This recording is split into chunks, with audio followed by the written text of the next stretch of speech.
Hi everybody, it's Chad Stewart here with another assignment video for Level 1 Animation. And this one's for the lip sync assignment with Maya 2025. So let's get started. Alright, so the first thing that you're going to want to do is to download the rig. Now, you don't have to use this rig. If you want to find a different rig, you're more than welcome to do that. But we provide this rig and you can find it on Canvas. Now, there's a couple places you can find it. If you scroll down to the week 7 week on the syllabus, you'll see here the mouse facial rig, and you can hit that download button. You'll also see it on the assignment video, the assignment page on the lip sync part 2 page. And if you click on it here on the little download arrow, you will see that it's downloading a compressed folder. And that's going to mean that you're going to have to decompress this. Go to your downloads folder and you can see it right there. Now inside of this you'll see that there's a Maya file. There's also a folder full of a bunch of textures. So the next thing you'll want to do, you can extract this folder, but I would save it. You could do it here in downloads, but I would save it someplace on your computer that makes a little more sense. So I'm going to start a new folder here and go to Maya projects, and I'll just do default. You could set up your own new project if you wanted, but I'm going to do a default, and I'm going to create a new folder here for mouse, which is the name of the character. So now inside of this folder, I will just copy and paste or click and drag, and I'm going to right click on this and extract all, and it is going to pull out all of those folders here. Now you can keep the compressed folder if you want, or you can delete that. I'm just going to clean things up and I'll delete that there. But now I have everything that is downloaded and ready to open up in Maya. And now I can open up the rig in Maya. I can go to my default project. Now it's going to automatically open up my scenes file, but if I just go up once here, I can go to mouse, and you'll see the mouse face file, and I can open this up. And this is how it should look when you open it up. Now, occasionally, especially if you're using an older version of Maya, you might see everything is green, like a bright neon green. If that's the case, then there's something on your computer, whether it's a graphics card or some configuration, that's not probably going to work with this rig. If that's the case, email me, chad@TheAnimCourse.com, and let me know, and I can get you an older rig and an older assignment video that will help you do the assignment with a different rig that will allow you to see something other than just green. But this is how it should look. And you'll notice that the lights are on. If you turn those off, you might see something that looks like this. Again, that's perfectly fine, but it's nice to have those lights on. It makes things look just a little bit nicer. Now, usually the first thing I am going to do is save a new version of this file. I don't want to just start animating and then save over this file, because if I ever want to start over with a different animation, or if for some reason I want to go back to a clean version of this, then if I just keep saving this file over and over again, all the defaults will be gone. And so I'm going to save this as my animation file by going to Save Scene As, and finding a place to do this. I'll just do it in this mouse folder here, and I'm going to say mouse face animation version 1. I'm going to keep that version 1 on there, and I'll explain why in a little bit. But now that I've saved this, that leaves that first file open. I can save this and make changes and do whatever I want to as much as I want, but it leaves that first file clean and open. Now, the other thing I'm going to do is I'm going to load the textures. Now, there's colors here and everything. If you just want to work like this, that's perfectly fine. But there are some extra textures that make it look just a little bit nicer. But you've got to reload those textures because of the file being extracted and the computer not knowing exactly where to look to load the textures in. So the way that we do this is by using the hypershade. Now, you can see I'm still set to rendering, but if I was set to animation, either way, I go to Windows, Rendering Editors, and the hypershade. Now, when I look up at this, you can see there's a lot of new different materials. We've talked about that in previous videos. But there's also a tab that says Textures. And you'll notice that the eye texture is loaded, but that all of these others are black. And that's because they still exist, but they're sort of blank. They're sort of empty. And if I click on the first one here, this is for the brows and whiskers, you can see that in the image name over here that it's looking for a folder that was on someone else's computer where they created the file. My old boss made this rig, and this was the folder he was storing all the textures. So I have to reload by remapping where those textures are. Now if I click this file here and I go up to my default folder project, you can see in my mouse folder the mouse face rig. There are some mouse face textures, and this I have to pay really close attention because these are named in some kind of technical ways. But if I look at GeoAll version 15 1006 underscore diff and the PNG file, then all I have to do is scroll down and find that exact file and replace the old with this new location. Now, it's down here at the bottom. You can see GeoAll version 15 1006 diff. And I want the PNG, I don't want the TX file. So if I click on this, you can see it's kind of a very odd looking image. But when I open this, it's not going to just load this one. It's going to load all of them, because now the computer is going to say, oh, I know where all of these are now located. And you're going to get a texture that looks something like this. Now, if I want to take the lights off, it's going to look a little bit nicer here. This is going to be a little bit softer. Now, these lights kind of blow things out.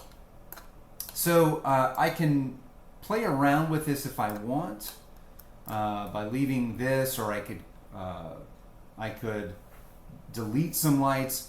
But it's usually easiest just to just kind of turn that off and begin working with this the way you want. So now I am ready to bring in the audio file so that I can sync up the audio with the animation. We always record the audio first, and then we sync up the movements of the mouth and the movements of the body to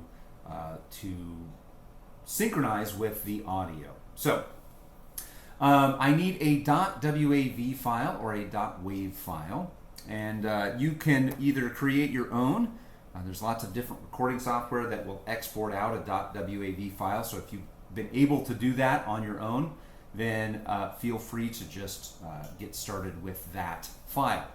But otherwise, if you've done a video or if you've done a .mp3 or something like that, then you will need to go to your week 6 folder on Google Drive where you turned in that audio file, and I will have created a .wav file for you. I will have converted that for you. And download that, save it to your computer, and then you'll go to File and Import. And if you want to see the kind of file you're looking for, you could make it this an audio file. You could say best guess. I think there might be a, yeah, I would go to an audio file, go to import, and you can see that it's showing the .wav files. Now I'm going to go to where I saved my audio file, which is going to be in my assignment videos, and right there I've got a WAV file, and I click on this, hit import, and you will see that the timeline shows up with a little bit of audio there. Now, let me make this a little shorter. Now, I've made this audio file as just a couple of words, and if I press play, good luck, good luck, good luck, then that is going to play it. But generally speaking, that play button's not going to work as well with once I get a lot of animation on the complex rig. And so that's going to be easier to Playblast and evaluate the animation once I really get started. But since it's such a short piece, I'm doing a short piece of audio for this assignment video, but you'll want to do something that's more in the neighborhood of 3 to 5 seconds, which is a pretty good target, and it has more than just a couple of words in it. Has got a few phrases. That way you'll be able to really get the full experience. Now you'll notice when I imported in the sound, it kicked the textures off. That's sometimes will happen, and so you just need to go back up to the hypershade, and you can see how some of them are still sort of loaded. I usually pick a different one, the one that's black, and now I'm going to go, let's see, Met, and go back to the right folder, 1006 Met, and then it just pops them all back in. So sometimes you have to do that process a few times to get it to click in. Now, right now, I'm using my left mouse button and holding it down. And this allows me to hear the sound on a frame-by-frame basis. It's called scrubbing. And so this is essential to being able to listen and match up the sound. Now we're going to match up the sound by posing the character to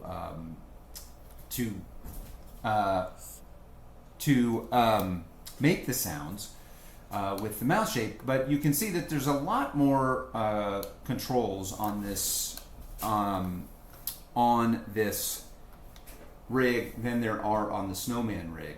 So I'm going to kind of take a tour of what the controls are and what they do before we get started animating. Now the first one I'll talk about is the kind of the bigger controls. These yellow controls, you'll see one at the neck. and one at the top of the head here. Those yellow controls are what we call the spine controls. So the yellow box or sphere there kind of moves the head. This moves the entire character, and then the yellow one in here will move kind of the neck a little bit. Now you'll notice that when I'm clicking here, I'm getting the geometry of the collar. If you want to, if sometimes you feel like I keep clicking on things that are not actually a control, because I do not want to and I can't move the geometry there. There's a couple different ways to help you with that. If you go over to the layer editor here, if you click this little box until it says R, now I can no longer click on anything that's any part of the geometry. So that makes it a little bit easier. You can also take geometry if like you have a background, you keep clicking, you can click this little button and it won't allow you to click anything, even if it's a brand new object. I can't click on anything. But if I uncheck that, I can still click on other props or different things that I've created. But the cat itself, if I set all of these to R, which stands for referenced, then I can't click on those. That makes it a little bit easier. Now there's some kind of easy controls here. The collar you can move around. If you look in these other spots, here's the whiskers. Now it's easy to break the rig. Again, as the animator, you are responsible for making the rig feel like it's supposed to feel. You can see there's a lot of different controls here that will move this little tuft of hair. If you want to kind of move that down, I can do this on both sides here. And it's probably a pretty good idea to play around with the controls a little bit to get a sense of what each of them do. Now I'm just giving kind of the basic ones here that are on the ears, the rest of the parts of the body, and these are kind of self-explanatory. The eyebrows here are a little bit different in the sense that if I can move the eyebrow completely off the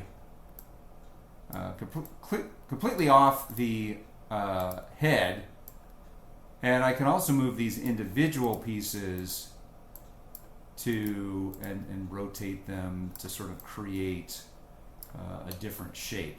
I'm going to just leave them where I want, but if they get too far away, whenever I click on this, then being able to kind of default them back is always a good option.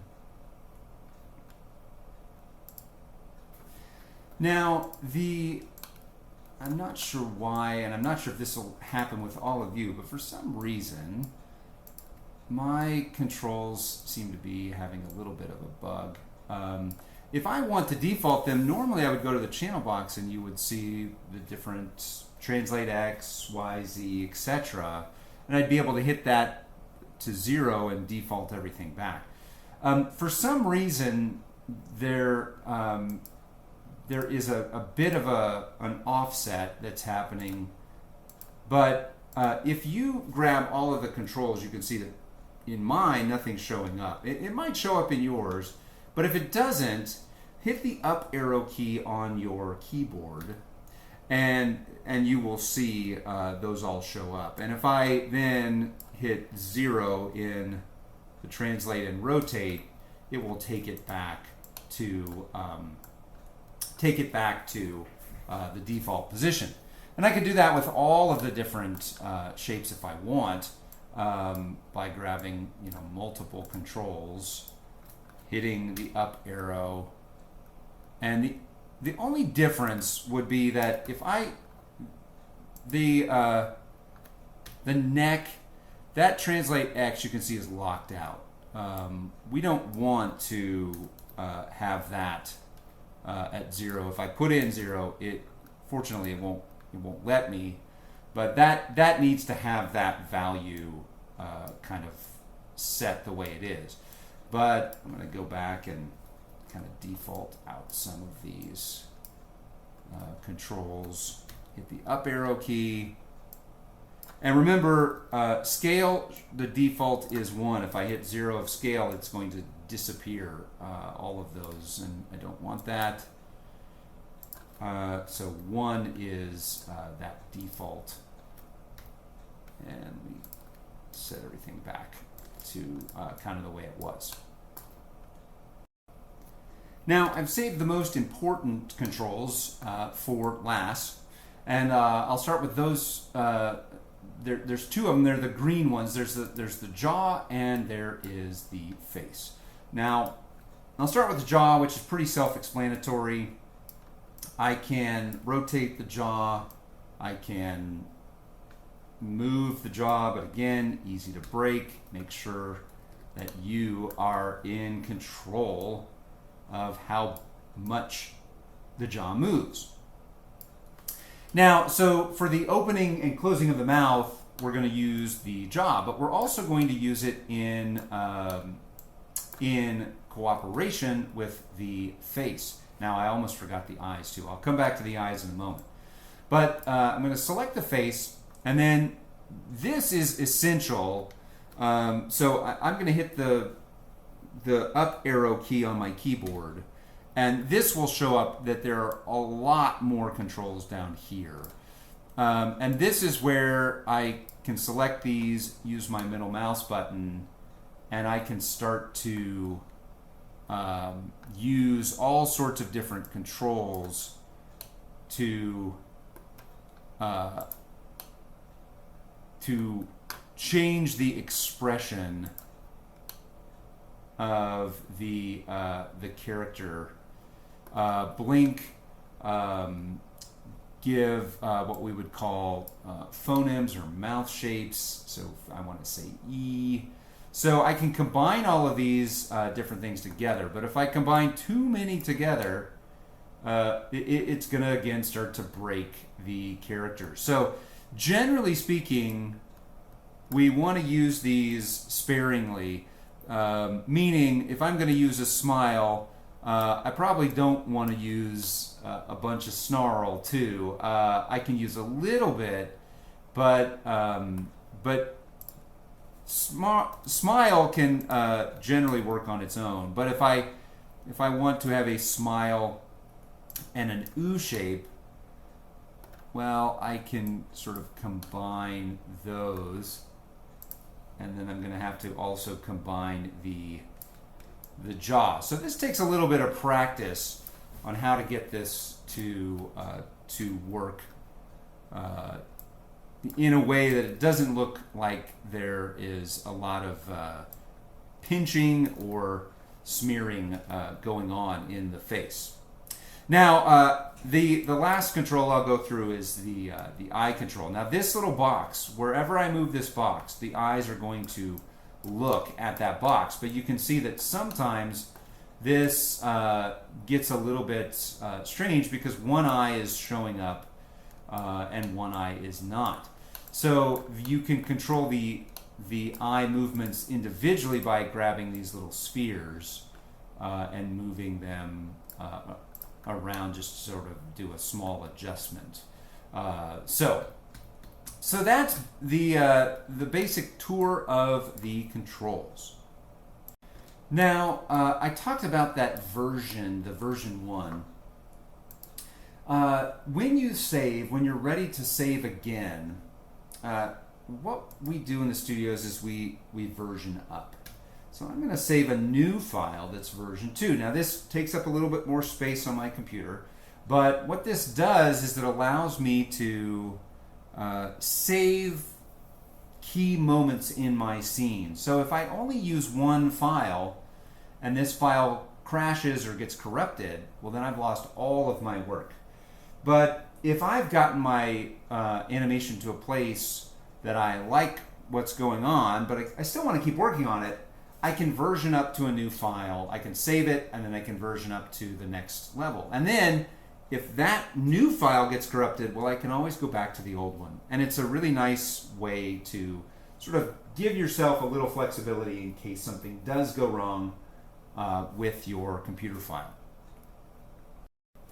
So now we are ready to animate.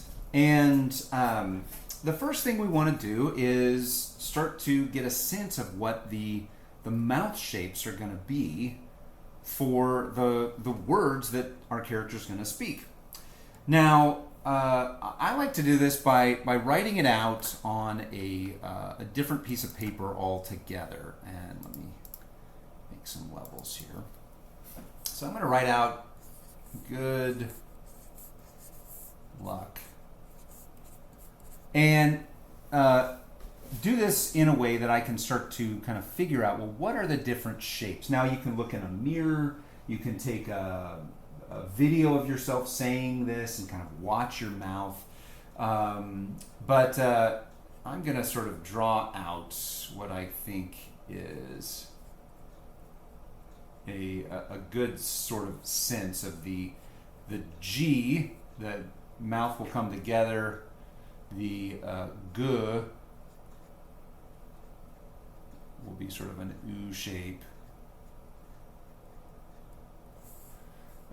D is kind of the mouth kind of coming back together again, like this. Now you'll notice that my jaw is not opening terribly wide. Our jaw doesn't open very wide in everything that we say. In fact, if you clench your teeth together and you talk together, you can actually talk without opening your jaw at all. So we want to be careful that we're not just opening our jaw and closing it every single time. Now, the luck, the L sound is going to be the tongue coming in here underneath the top teeth. And then we're going to get kind of a luck, an open jaw. I'm going to keep that tongue in there. And then coming back to the closed mouth. Good luck. And then there's sort of we make that k sound by opening the mouth a bit, and then we can kind of close it back to where it was. So drawing these out, I sort of get the basics. Now I can adjust these as I get into Maya, but I get the basics of what I'm trying to do, and this gives me a pretty good sense of the poses I would need. And this one is used kind of 1, 2, 3 times, maybe a fourth here at the end. So this gives me a good sort of baseline of what to look for. Now I want to match up the frames. And this is where I can scrub. Now, the is probably happening on frame 9, maybe on frame 8. If I ever have a doubt, I might go a little bit earlier. So I'm going to put my sound, or on frame 8. which means I'll probably want this at least a couple of frames earlier by like, let's say frame 6. And then the D is going to happen on frame 10. And then let's look for the sound. Sometimes put that on frame 13. What this allows me to do is sort of say, this will be maybe 11, maybe 12, depending on kind of how I feel like these go. So I'm going to circle this one. I'm going to circle this and this. These are ones I'm going to start with because I want to make sure those are in the right spots. Some of these others, I can make adjustments. I could make this frame 5 or I could make this 11 or 12. These I need to hit right on the money. And then that k sound, I want to look for that when that happens. So you can see this sort of happens on frame 18. And I'll circle that one as well. And then my mouth needs to come kind of closed on frame, I'll do frame 16.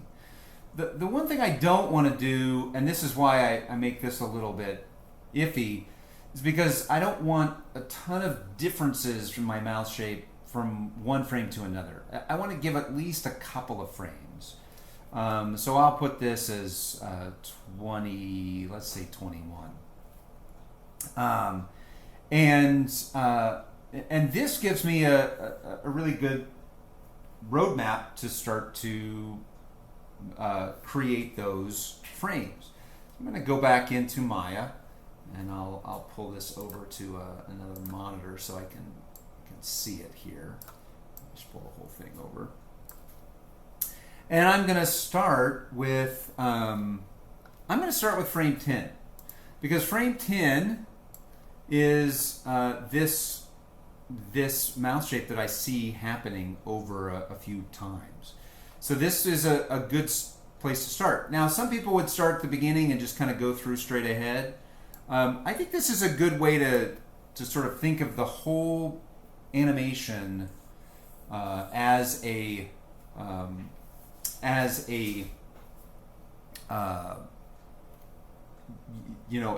pattern of images. It's not individual frames alone.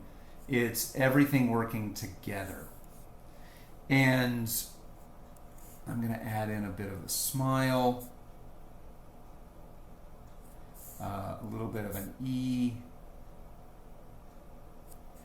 and I want the jaw to sort of come together. And I'll bring these eyes over for now.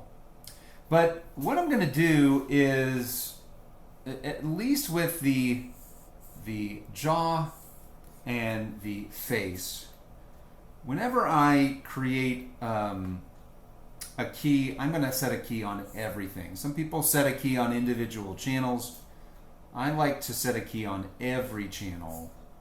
That way I can, if I make an adjustment to one thing, it just ends up being a bit cleaner in the long run. So I've got my frame 10, so I can sort of make a check mark there. And I might say, okay, well, frame 10, frame 6, frame 16, frame 21, I can move these around, but for now, I might as well set a key on those frames as well, because I want everything, so I'm going to grab those again. I want everything to be similar in those frames. And so if I want to make a little bit of an adjustment, like making the smile a little less here, I can go in and do this now so that there's a little bit of difference.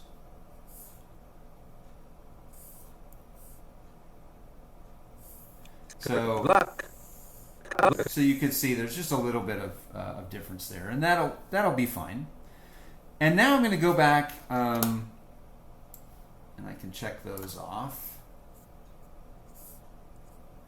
Now I'm going to go back and kind of work on these, the ooh on frame 8. I'll do that first. And so tendency is to say, let's just start on the ooh and see what happens. But you can see it kind of gets broken. I'm also only setting a key on those two channels. So what I like to do instead is again, grab everything, set a key first, and then maybe I'm going to pull off of the smile a bit. I don't want to get in the negative. Pull off of the E a bit. This gives me more room to go into that ooh and feel like, okay, that's not super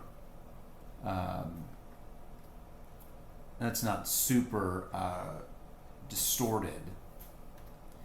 Now the shapes are meant to go from 0 to 1. So you can see if I have 0.1 here and 0.8 here, that's 0.9 combined, and it's not always this way, but if I could keep things around 1, I'm probably going to have better luck.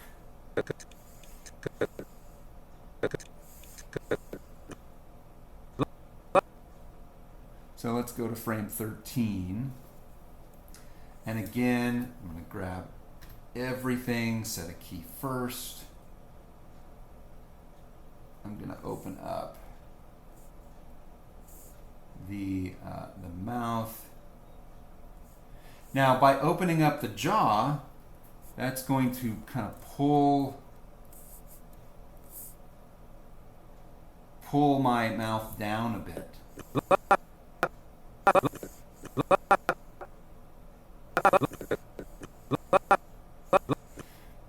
Now, what I'll do for the 11 or 12 is I'll sort of kind of go in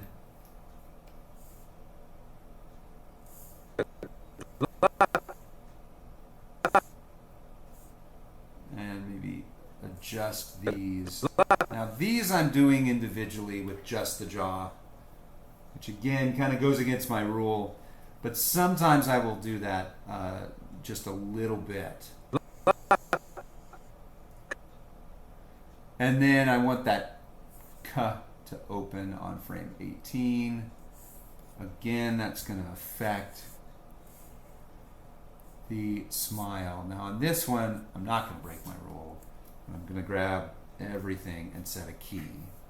So this gives me the quick dialogue. If I play this through. Good luck. Good luck. Good luck. Good luck. Good luck. Good luck. Now, this is the beginnings of my animation. The last thing I want to do is with the lip sync is the tongue. You'll see now the tongue is really tricky, and you'll see in here it's got a lot of controls, but and I haven't set any keys on any of these. So the first thing I want to do is grab them all. Now you can also set keys on the teeth. So I'm going to grab those, and I'm going to grab the jaw, and I'm going to set some keys through this section.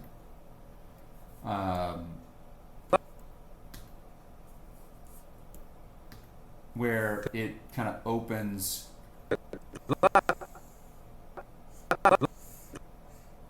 And then on these frames here, in order to get that L shape, I need to keep my tongue sort of, and this is where it gets a little tricky. I need to keep my tongue sort of up in this position. And up next to the teeth.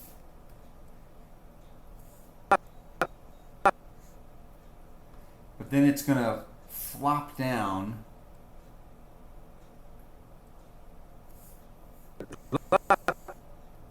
So you can see the... And that generally is enough to go in and do some of those details with the tongue. Good luck. Good luck. Good luck. Good luck. Good luck. So this would be a really good time to version up. I would want to save my file first and then version up to a new version, because this, if I lost what I did next, I'd still have all of the dialogue, the mouth shapes that I did. But what I can do now, instead of just having a sort of a static puppet head, good luck, good luck, talking straight at me, now I can do add in some extra things like the movement of the head. Do I want the head to move from frame 1? And I might even add in a little bit of the neck movement and a little bit of the overall movement. And then maybe have it come back to this position.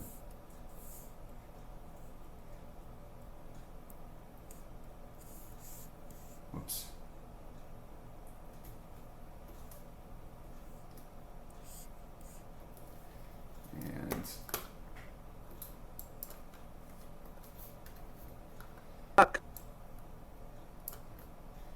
And so I can sort of see. Good luck. Good luck. Good luck. Get a little bit of movement here. Maybe kind of have this go a little bit higher. Luck. Good luck. Good luck. Good luck. Now, I probably want the timing to work a little bit better, make that a little bit faster. And so I'm going to open up the graph editor. And you can see here, I'm going to set a key on all of these. And an easy way to do this is, say I have you know, the pose here at frame 3, and I want to make that pose, you know, closer to frame 1 for longer. So I'm going to set a key on frame 3, and then by shift selecting it, I can just kind of click and drag and move this over here. And then I'm going to take this, I'm going to make this a spline.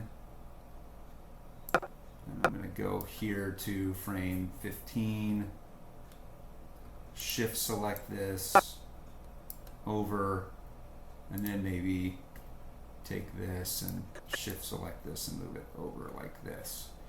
Now what this does is it creates these flatter,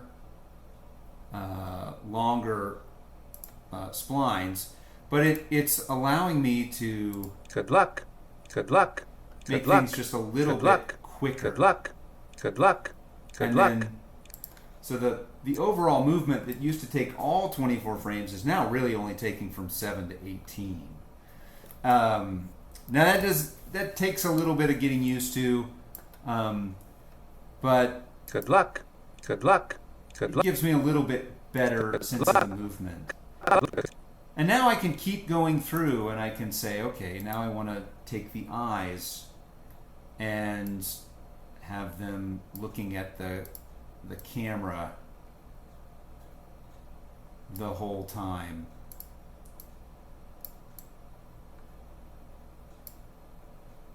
And I'll set a key on this frame, and maybe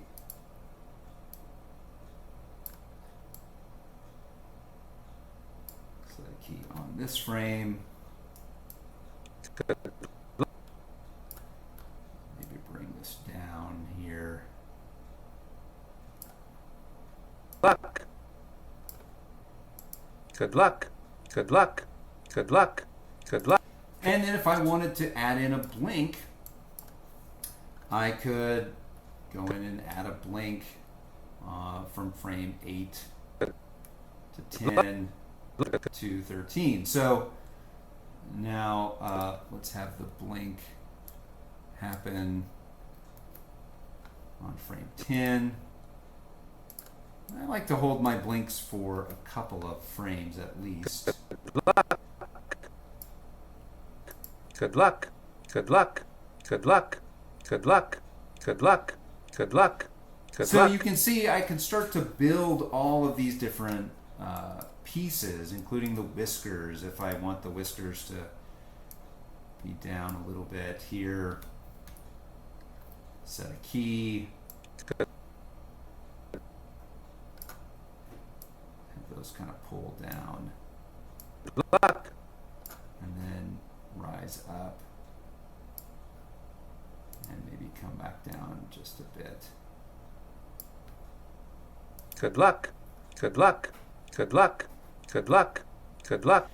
And I can do the same thing with the ears. I can do the same thing with the collar, with the tufts, and just continue to layer on different ideas. And once I'm done, I am ready to Playblast.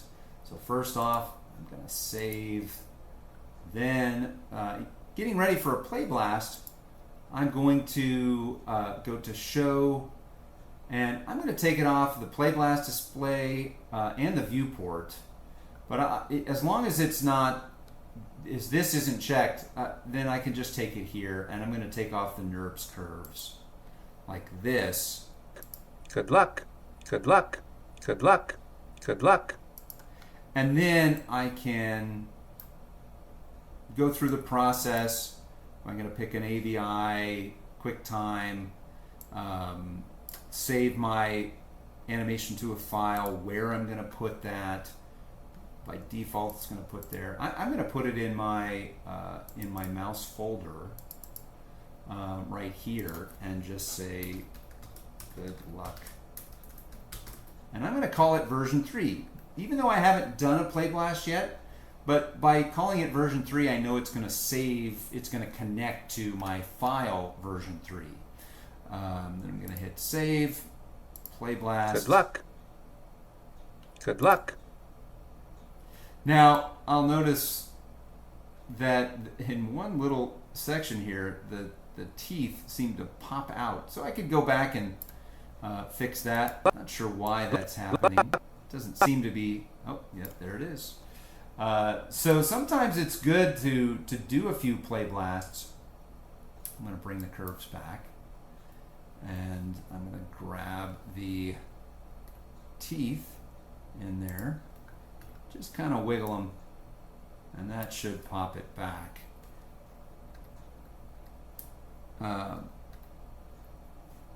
And then go through that process again.